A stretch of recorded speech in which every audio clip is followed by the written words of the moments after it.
Yasuo and Tryndamere Masteries. Alright, so starting off with sorcery, Tryndamere only has really one ability that you can cast on the enemy that will do damage, which would be his spin, his E ability. So sorcery is a terrible mastery on Tryndamere. He's mostly auto attack reliant, so you're going to definitely want attack speed.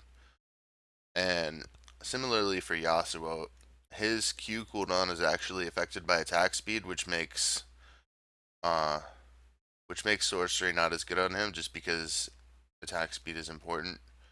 And then double-edged sword, I would definitely take double-edged sword on Tryndamere this season.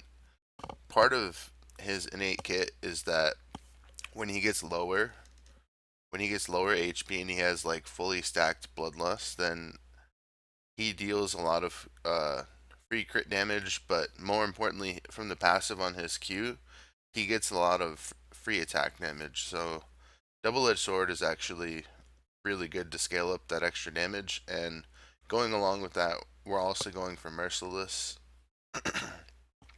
If you wanted to go like super heal tank, Yasuo or Tryndamere, which I could theoretically see it, but I just see this setup being much better. Of course, you have Resolve Tree as well, but this is going to be your much better option.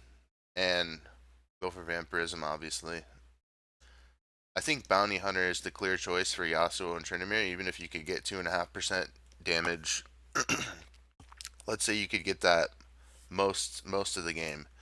This mastery is still better on those champions because they have high potential of getting multiple kills. Once you get up to 2 kills, 2 unique champion kills, that's 2% increased damage all the time as opposed to 2.5% increased damage for like a couple of seconds whenever there's CC on someone. And you also got to think about how many times is this mastery going to be used when you can't even get in range to do damage to them. Armor penetration, Tryndamere, and Yasuo, of course. And this is probably one of the best masteries that they've come up with.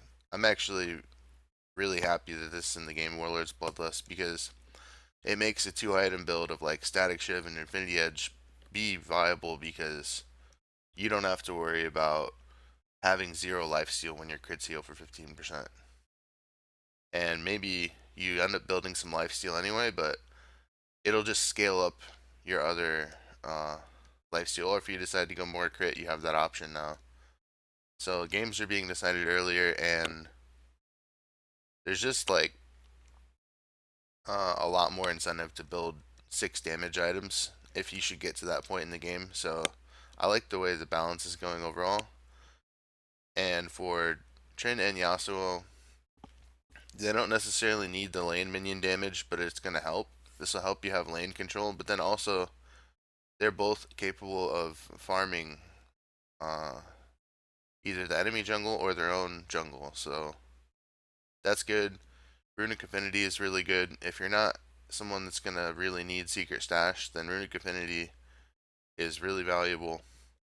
Merciless, as we talked about, and of course, Dangerous Game. Not going to go over the rest of that. Pretty self explanatory. Yasuo and Trin Masteries.